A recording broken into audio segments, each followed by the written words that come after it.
Good evening. As I am speaking to you now, General Secretary Gorbachev is leaving on his return trip to the Soviet Union.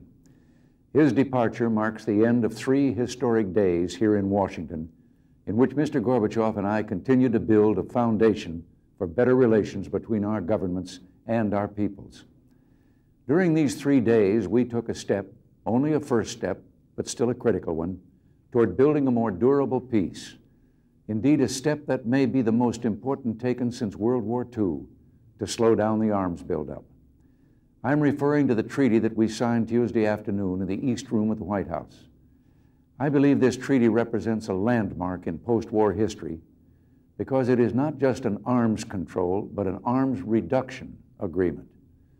Unlike treaties of the past, this agreement does not simply establish ceilings for new weapons. It actually reduces the number of such weapons. In fact, it altogether abolishes an entire class of U.S. and Soviet nuclear missiles. The verification measures in this treaty are also something new, with far-reaching implications. On-site inspections and short-notice inspections will be permitted within the Soviet Union. Again, this is a first-time event, a breakthrough.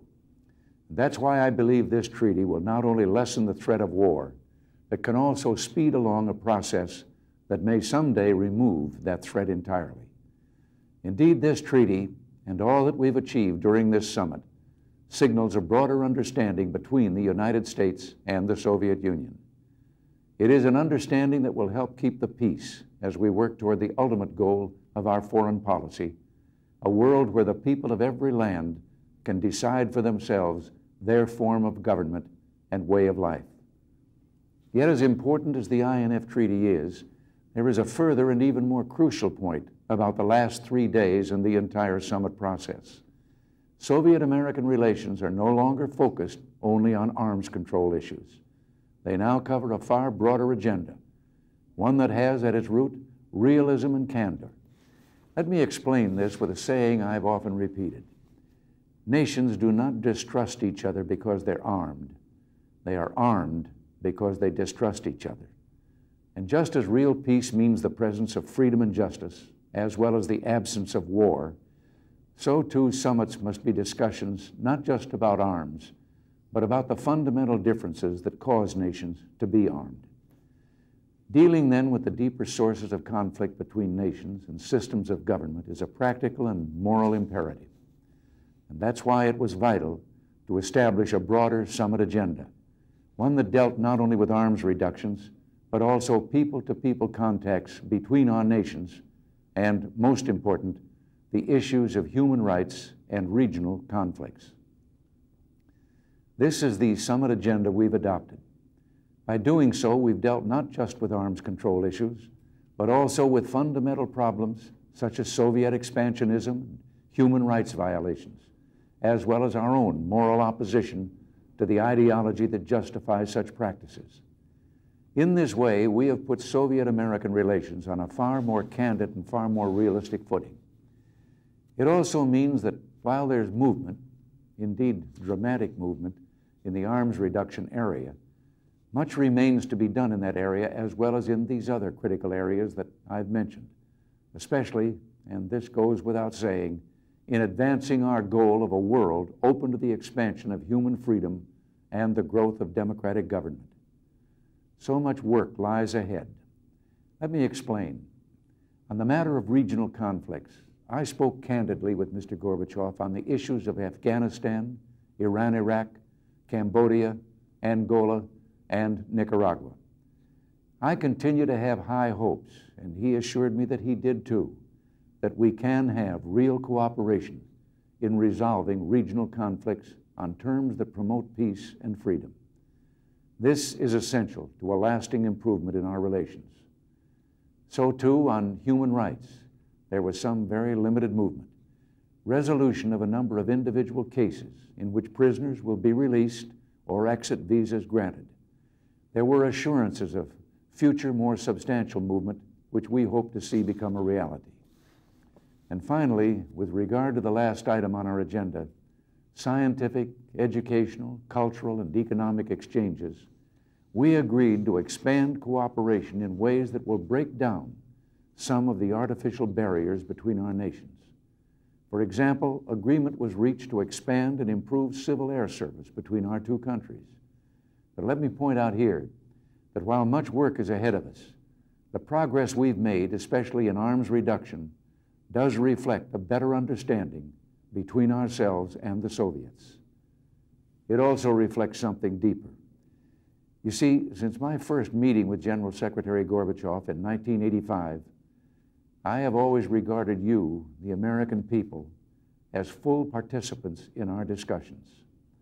Though it may surprise Mr. Gorbachev to discover that all this time there's been a third party in the room with us, I do firmly believe the principal credit for the patience and persistence that brought success this year belongs to you, the American people.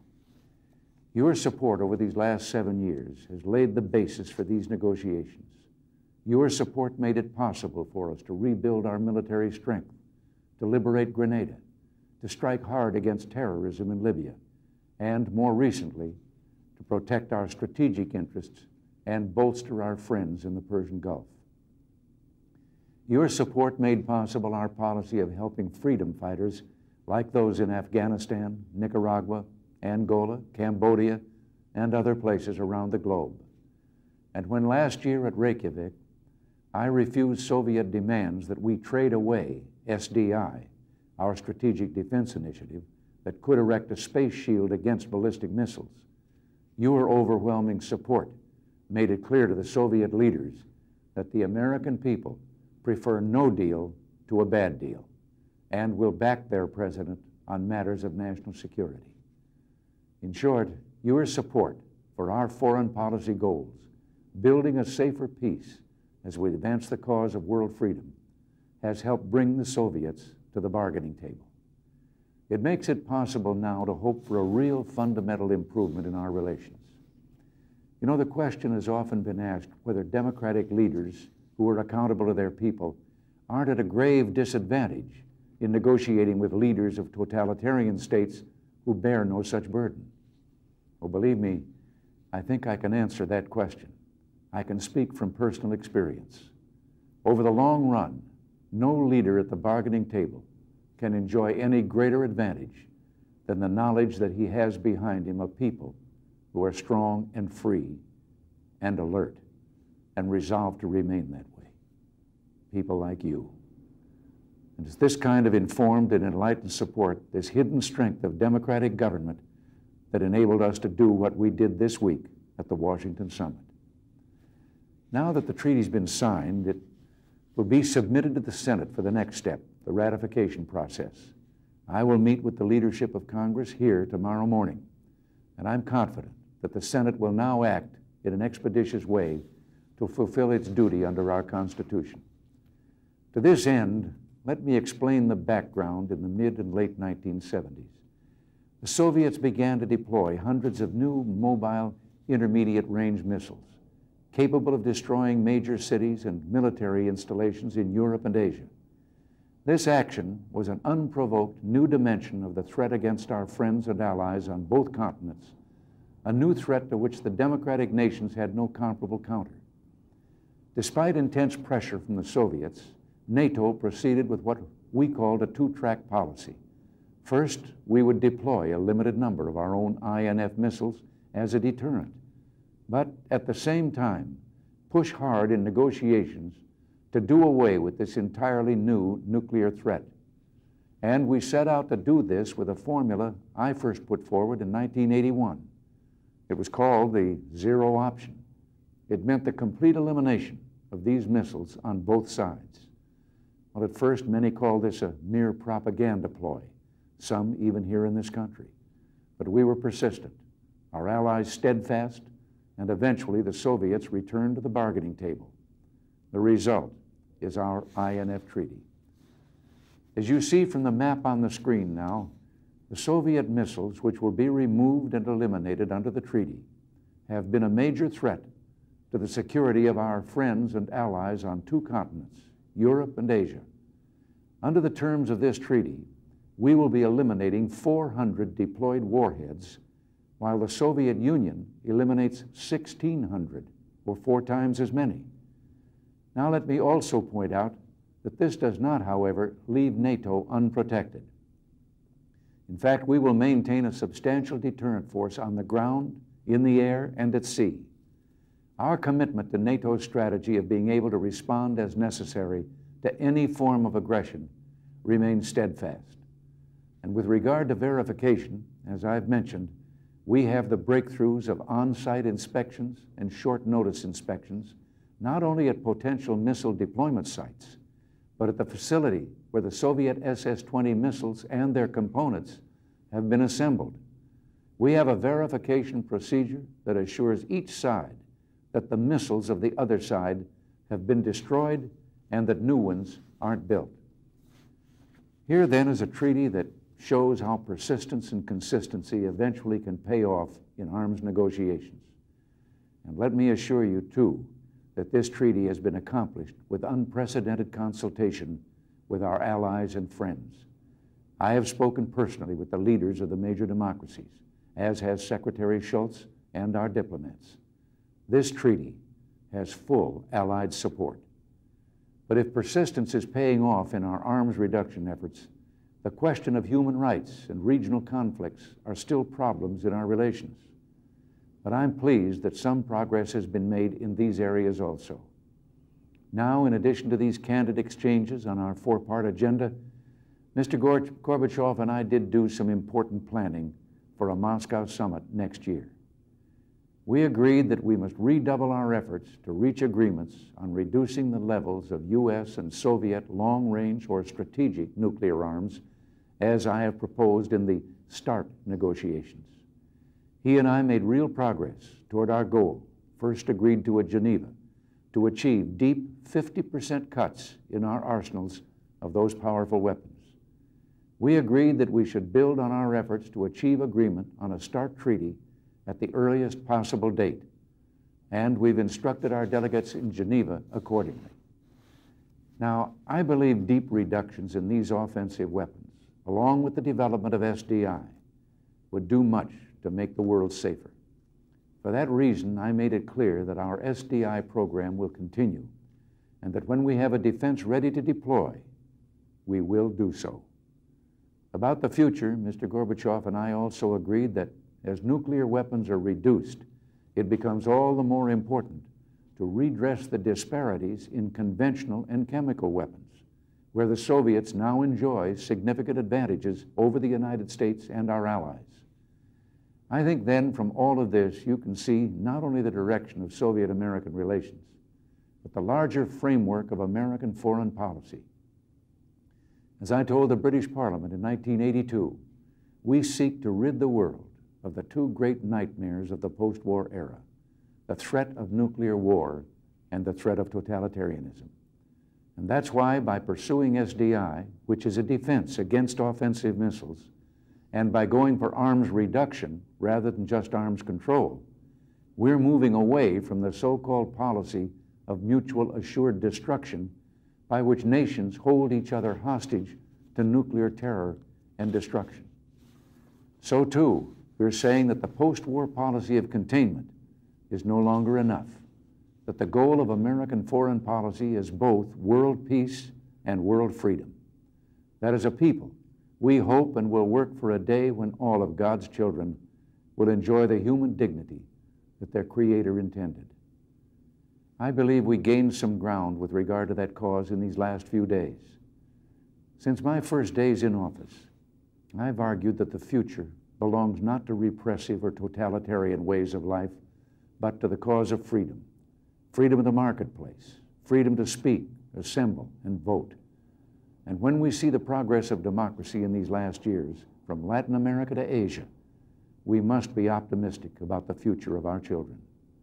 When we were together in Iceland, Mr. Gorbachev told me that this sort of talk is sometimes viewed in the Soviet Union as a threat. But I told him then, and I've said since then, that this is no threat at all, but only a dream, the American dream. And it's a dream that has meant so much to so many, a dream that still shines out to the world. You know, a couple of years ago, Nancy and I were deeply moved by a story told by former New York Times reporter and Greek immigrant Nicholas Gage. It's the story of Eleni, his mother, a woman caught in one of the terrible struggles of the post-war era, the Greek Civil War at the end of World War II. A mother who was tried and executed because she smuggled her children out to safety in America. It is also the story of how her son secretly vowed to return to Greece someday to take vengeance on the man who had sent his mother to her death. But at the end of the story, Nicholas Gage finds he cannot extract the vengeance he promised himself. Mr. Gage writes it would have relieved the pain that had filled him for so many years, but it would also have broken the one bridge still connecting him to his mother, that part of him most like her. As he tells it, and her final cry was not a curse on her killers, but an invocation of what she died for, a declaration of love. These simple last words of Mr. Gage's mother, of Eleni, were, "My children." How that cry echoes down through the centuries, a cry for all children of the world, a cry for peace, for a world of love and understanding. And it is the hope of heeding such words, the call for freedom and peace spoken by a chosen people in a promised land, the call spoken by the Nazarene carpenter, I should say, standing at the Sea of Galilee, the carpenter whose birth into the poverty of a stable we celebrate. It is these words that we remember as the holiday season approaches and we reflect on the events of this week here in Washington. So let us remember the children and the future we want for them. And let us never forget that this promise of peace and freedom, the gift that is ours as Americans, the gift that we seek to share with all the world, depends for its strength on the spiritual source from which it comes.